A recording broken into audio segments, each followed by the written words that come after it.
Students, welcome to prince shorted house. हम आपको लगभग हर दिन अब हिंदी की डिक्टेशन दे रहे हैं, जिसकी स्पीड हम रखते हैं 80 words a minute, only 400 words, then repeat 100 words a minute and then repeat 130 words a minute. जैसा मेरा एक्सपीरियंस है उसके अनुसार इन हमारे डिक्टेशन को आप पूरी लिखिए, बार बार लिखिए, जिससे आपकी स्पीड कन्फर्म बढ़ेगी और आपको किसी भी स्किल टेस्ट में हेल्प करेगी। और मैं एक बात कई बार मैंने कहा कि आप हमारा यूट्यूब चैनल लाइक सब्सक्राइब करें या ना करें, लेकिन एक फ़र्ज ज़रूर निभाइए। जो बच्चे शॉर्टहैंड कर रहे हैं हमारे यूट्यूब चैनल पे हैं या किसी भी यूट्यूब चैनल पे हैं, जो शॉर्टहैंड कर रहे हैं यूट्यूब चैनल पे नहीं भी हैं और वो मेरी वीडियो को देख रहे हैं, तो अपने सराउंडिंग जो भी बच्चे 12th करने के बाद जिनको कोर्स का पता नहीं है स्टेनोग्राफी का, उनको बैठा के डीपली बताइए, सारा समझाइए कि इतना इजी कोर्स है और इतनी आसानी से नौकरी मिल जाती है। तो ये मैं आपसे रिक्वेस्ट करूँगा कि अपने सराउंडिंग सभी बच्चों को इस शॉर्टहैंड के बारे में आप बताइए। हम स्टार्ट करते हैं 80 words a minute, then repeat 100 and 130। Be ready, start. महोदय, इन पिछले 15 वर्षों के दौरान संयुक्त राष्ट्र संघ की संरचना और कुछ कार्यकलापों के कारण प्राय इसकी आलोचना की गई है। इन आलोचनाओं का कुछ औचित्य भी है, लेकिन मोटे तौर पर देखने से मैं सोचता हूँ कि हम निश्चित रूप से कह सकते हैं संयुक्त राष्ट्र ने अपने अस्तित्व को पर्याप्त रूप से उचित सिद्ध किया है और बार बार संकटों को युद्ध में बदलने से रोका है। इससे महान भूमिका निभाई है और अब संयुक्त राष्ट्र संघ के बिना इस संकटग्रस्त विश्व के बारे में सोचना थोड़ा कठिन है। यदि संयुक्त राष्ट्र में कुछ कमियां हैं तो वे विश्व की परिस्थिति में थी। इसने उजागर किया है, यदि आज संयुक्त राष्ट्र न होता तो हमारी पहल उस जैसी कोई संस्था बनाना होता। इसलिए मैं कुल मिलाकर संयुक्त राष्ट्र की प्रशंसा करना चाहूँगा, भले ही समय समय पर इसके किसी काम की मैंने आलोचना की है। संयुक्त राष्ट्र शुरू हुआ तो इसकी संरचना यूरोप और अमेरिका के पक्ष में थी। हमें वह एशिया और अफ्रीका के देशों के लिए उचित नहीं लगी, लेकिन हमने परिस्थिति की कठिनाइयों को समझा और किसी प्रकार के परिवर्तन के लिए जोर नहीं डाला।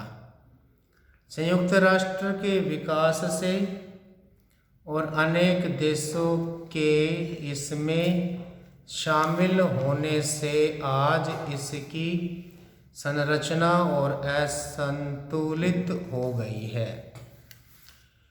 फिर भी हम सहमति से और धीरे धीरे आगे बढ़ना चाहते हैं और ऐसे किसी परिवर्तन के लिए जोर नहीं देना चाहते जिससे चार्टर में तुरंत संशोधन की आवश्यकता हो और विवाद उठ खड़ा हो। दुर्भाग्य से हम ऐसे खंडित संसार में रह रहे हैं जो लगातार संयुक्त राष्ट्र की मूल मान्यताओं के विरुद्ध पनप रहा है।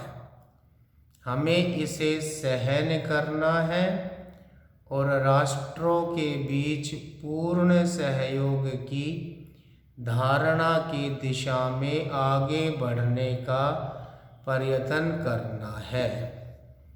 इस सहयोग का मतलब एक देश द्वारा दूसरे देश को अधीन करना नहीं है और होना भी नहीं चाहिए। इसका मतलब यह भी नहीं है कि हम दूसरे देशों को बलपूर्वक मनवाने या साथ देने के लिए मजबूर करना भी नहीं है। प्रत्येक देश के पास दूसरे देशों से आदान प्रदान करने के लिए कुछ न कुछ होता है। जैसे ही किसी देश पर दबाव डाला जाता है, न केवल उसकी स्वतंत्रता नष्ट होती है बल्कि इसके विकास को भी हानि पहुंचती है। संसार में बहुत विविधता है और अच्छा है। Repeat 100 words a minute. B ready, start. महोदय, इन पिछले 15 वर्षों के दौरान संयुक्त राष्ट्र संघ की संरचना और कुछ कार्यकलापों के कारण प्राय इसकी आलोचना की गई है। इन आलोचनाओं का कुछ औचित्य भी है, लेकिन मोटे तौर पर देखने से मैं सोचता हूँ कि हम निश्चित रूप से कह सकते हैं संयुक्त राष्ट्र ने अपने अस्तित्व को पर्याप्त रूप से उचित सिद्ध किया है और बार बार संकटों को युद्ध में बदलने से रोका है। इसने महान भूमिका निभाई है और अब संयुक्त राष्ट्र के बिना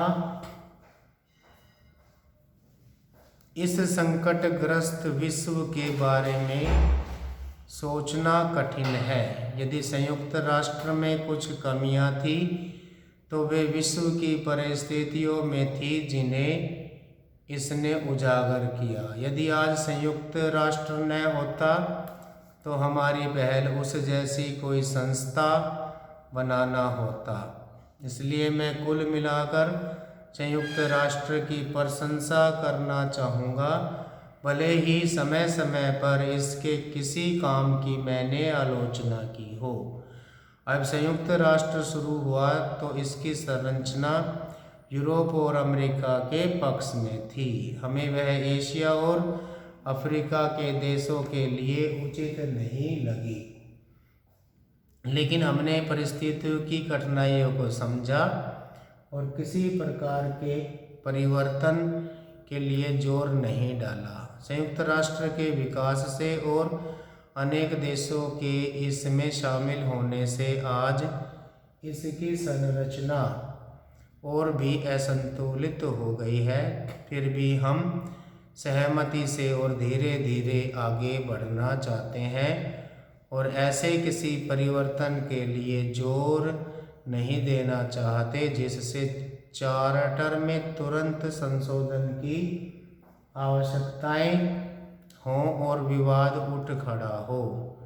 दुर्भाग्य से हम ऐसे खंडित संसार में रह रहे हैं जो संयुक्त राष्ट्र की मूल मान्यताओं के विरुद्ध पनप रहा है। हमें इसे सहन करना है और राष्ट्रों के बीच पूर्ण सहयोग की धारणा की दिशा में आगे बढ़ने का प्रयत्न करना है। इस सहयोग का मतलब एक देश द्वारा दूसरे देश को अधीन करना नहीं है और होना भी नहीं चाहिए। इसका मतलब यह भी नहीं है कि हम दूसरे देशों को बलपूर्वक मनवाने या साथ देने के लिए मजबूर करना भी नहीं है। प्रत्येक देश के पास दूसरे देशों से आदान प्रदान करने के लिए कुछ न कुछ होता है। जैसे ही किसी देश पर दबाव डाला जाता है, न केवल उसकी स्वतंत्रता नष्ट होती है बल्कि इसके विकास को भी हानि पहुंचती है। संसार में बहुत विविधता है और अच्छा है। Repeat 130 words a minute। B ready, start. महोदय, इन पिछले 15 वर्षों के दौरान संयुक्त राष्ट्र संघ की संरचना और कुछ कार्यकलापों के कारण प्राय इसकी आलोचना की गई है। इन आलोचनाओं का कुछ औचित्य भी है, लेकिन मोटे तौर पर देखने से मैं सोचता हूँ कि हम निश्चित रूप से कह सकते हैं संयुक्त राष्ट्र ने अपने अस्तित्व को पर्याप्त रूप से उचित सिद्ध किया है और बार बार संकटों को युद्ध में बदलने से रोका है। इसने महान भूमिका निभाई है और अब संयुक्त राष्ट्र के बना इस संकटग्रस्त विश्व के बारे में सोचना थोड़ा कठिन है। यदि संयुक्त राष्ट्र में कुछ कमियां थी तो वे विश्व की परिस्थितियों में थी और जिन्हें इसने उजागर किया। यदि आज संयुक्त राष्ट्र न होता तो हमारी पहल उस जैसी कोई संस्था बनाना होता। इसलिए मैं कुल मिलाकर संयुक्त राष्ट्र की प्रशंसा करना चाहूँगा, भले ही समय समय पर इसके किसी काम की मैंने आलोचना की हो। जब संयुक्त राष्ट्र शुरू हुआ तो इसकी संरचना यूरोप और अमेरिका के पक्ष में थी। हमें वह एशिया और अफ्रीका के देशों के लिए उचित नहीं लगी, लेकिन हमने परिस्थिति की कठिनाइयों को समझा और किसी प्रकार के परिवर्तन के लिए जोर नहीं डाला। संयुक्त राष्ट्र के विकास से और अनेक देशों के इसमें शामिल होने से आज इसकी संरचना और भी असंतुलित हो गई है। फिर भी हम सहमति से और धीरे धीरे आगे बढ़ना चाहते हैं और ऐसे किसी परिवर्तन के लिए जोर नहीं देना चाहते जिससे चार्टर में तुरंत संशोधन की आवश्यकताएं हो और विवाद उठ खड़ा हो। दुर्भाग्य से हम ऐसे खंडित संसार में रह रहे हैं जो लगातार संयुक्त राष्ट्र की मूल मान्यताओं के विरुद्ध पनप रहा है। हमें इसे सहन करना है और राष्ट्रों के बीच पूर्ण सहयोग की धारणा की दिशा में आगे बढ़ने का प्रयत्न करना है।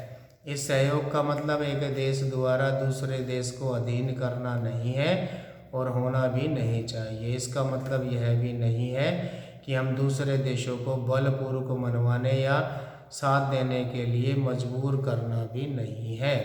प्रत्येक देश के पास दूसरे देशों से आदान प्रदान करने के लिए कुछ न कुछ होता है। जैसे ही किसी देश पर दबाव डाला जाता है, न केवल उसकी स्वतंत्रता नष्ट होती है बल्कि इसके विकास को भी हानि पहुंचती है।